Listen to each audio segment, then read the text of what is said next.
Assalamualaikum guys. Hi, welcome back to my channel. So hari ni saya nak mancing patin dekat Sungai Langat, Banting. So hari ni saya dengan Samal menggunakan teknik menggunakan roti dan perisa strawberry. Jom.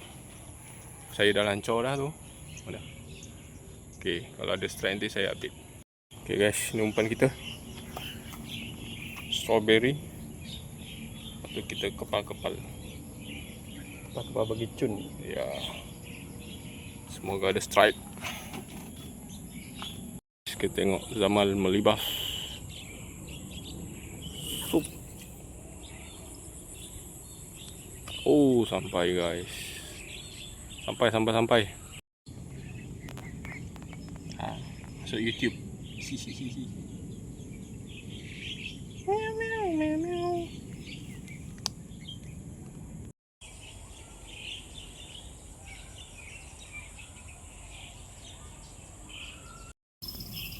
Ke tepi dah. Oh, ada lagi rotinya. Try casting. Oh, dia dah naik lah. Allah, sangkut. Tu lah.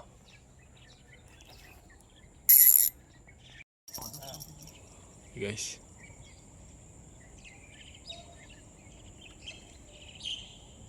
Dah makan ke? Dah makan ke? Ya, dah sikit. Oh, mantap.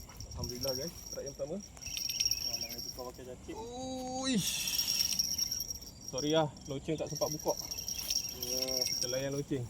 Tak apa, patin tu dekat kolam kan? Ha, kat kolam. Dia pump kuat sangat. Dia pump Ui, patin.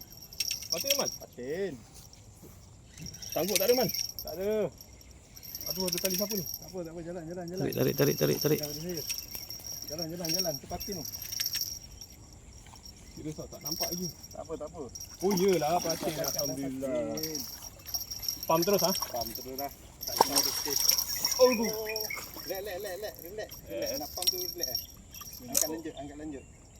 1, 2, 3. Wah, tengok. Yang pertama guys.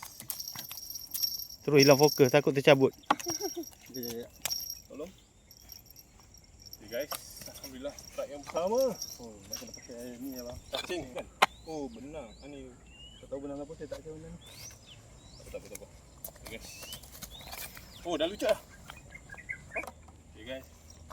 Batik yang pertama, bismillahirrahmanirrahim. Are tu lah. Pakai roti lah, pakai ni lah. Okay, thumbnail tuan. Adalah saiz 500-700 gram guys. Right. Sangat langat dia. Mantap. Alhamdulillah. Zes. Tak nak sekolah dulu. Tak gaduh orang bini, tak apa. Petang boleh ambil. Boleh lah kapal esok SMK. Oh, kau cuti esok? Sembarang jadi duit. Masih awal lagi kot. Ya. Yeah. Sangkut guys, dia bawa ke tempat sangkut. Ada guys, keli. Tempat sangkut.